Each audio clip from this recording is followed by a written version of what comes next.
Here are some of the techniques that can be used, particularly in context of gamification for social good, and I'll illustrate each of them with reference to a real-world example. The first example is something called CAPRI, which stands for Congestion and Parking Relief Initiatives.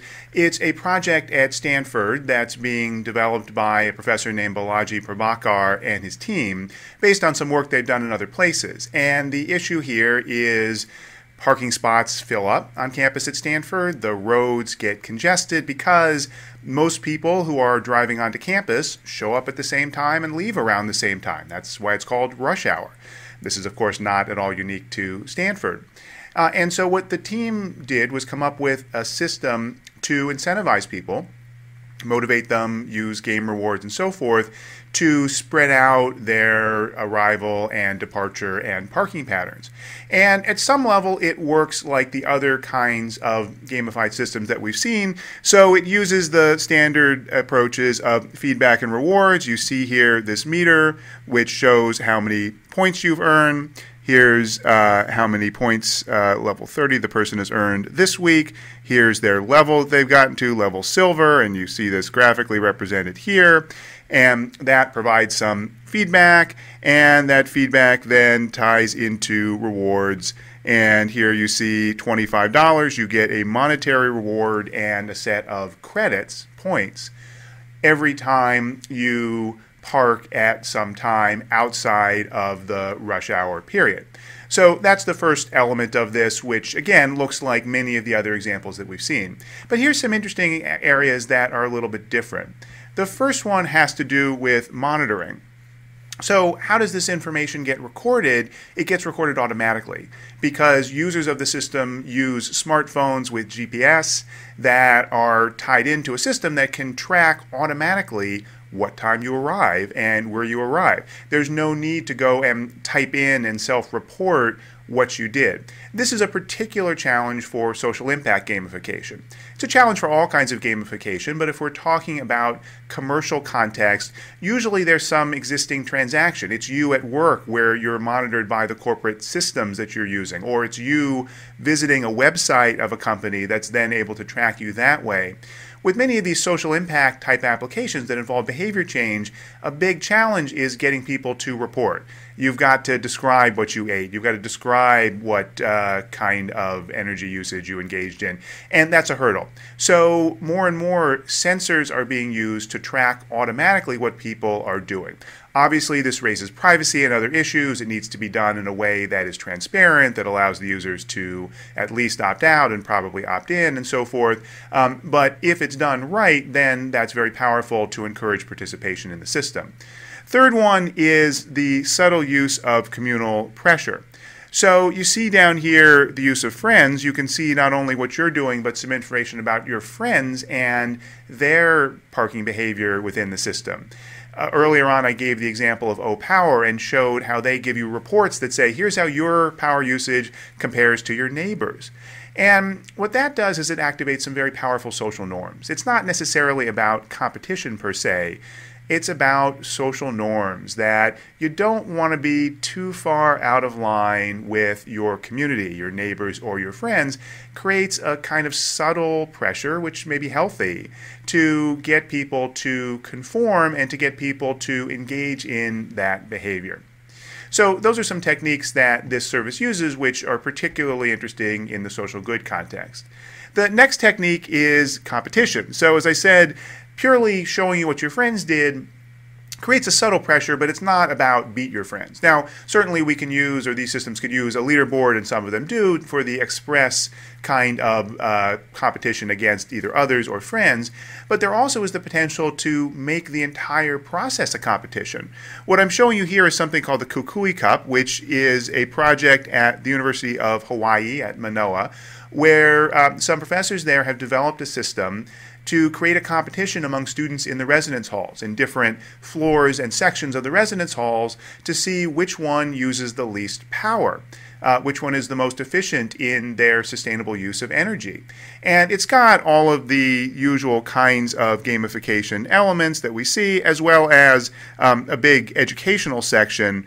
Here are the points and so forth. But the big issue here, and the big thing that I want to highlight, is it's a competition. So the entire process is built around trying to win and do better than your peers. That's something that can be used in other contexts, of course, but it has particular value in social impact.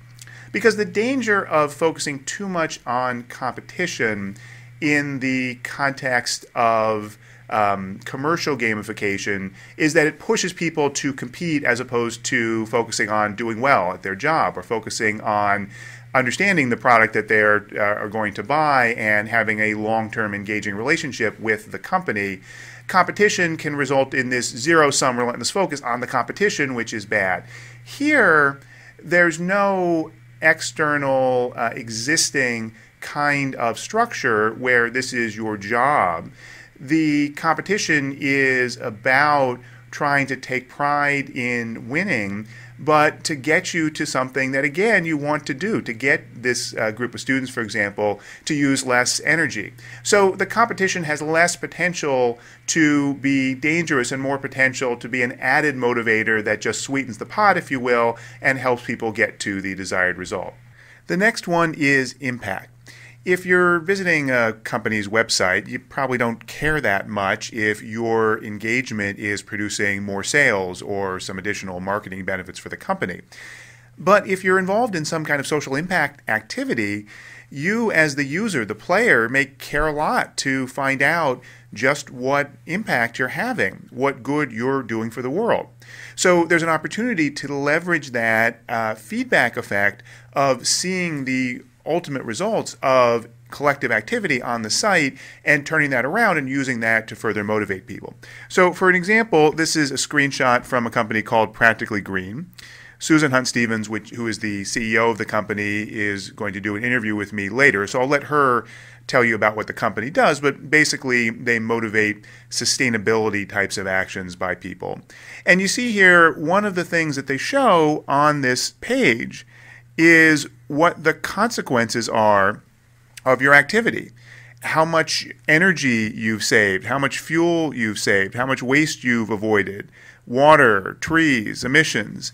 And if you're doing this within a company, you can see those metrics for the entire company. Look at all the good that we have done by using this service. That can be a powerful motivator, above and beyond the direct motivational pull of the gamified system. Seeing what you're doing can make a big difference in getting people to do more of it if the objective is something that they feel is a social good. Finally, there's an interesting opportunity to use chance. This is back to the Capri system, the parking system at Stanford. And what this system does is, remember, it gives you either dollars of rewards or credits. And the idea of the credits is that you can use the credits not to redeem them for different kinds of tangible rewards, but to play a game. To play this basic kind of chutes and ladders game where you have a chance of a bigger reward, but it's random. It's not guaranteed. You give up your certain reward, and you might get less. Depending on where you come out in this, you get different kinds of outcomes, but you might also get a lot more. You might have a big kind of payoff. This is a lottery type of system, and people love it. The system has embedded in it also some skill-based or performance-based elements, namely that depending on your status level, you recall there was member, silver, and gold, and so forth levels based on how much people were parking at the desirable times. Depending on where you are on that scale, you get a better board. Higher levels give you a bigger chance of winning bigger prizes. So there's some incentive. It's not purely by chance. But once you get to the end of that process, if you choose to use this system, your reward is potentially randomly determined. And it turns out that people actually love this, that they generally prefer this opportunity to get a much bigger reward potentially, but not guaranteed. And this ties into lots of findings in behavioral economics and so forth, and ties into the example I gave way back in the beginning of the class of the speed camera lottery and how a game-like system of a lottery can actually promote behavior.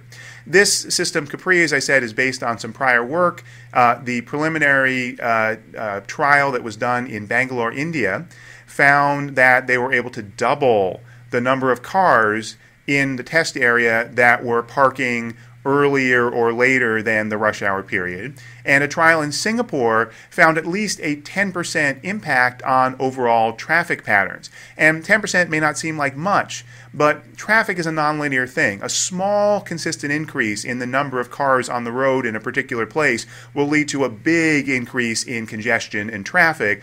And so 10% can actually make a huge difference in terms of avoiding some of those impacts.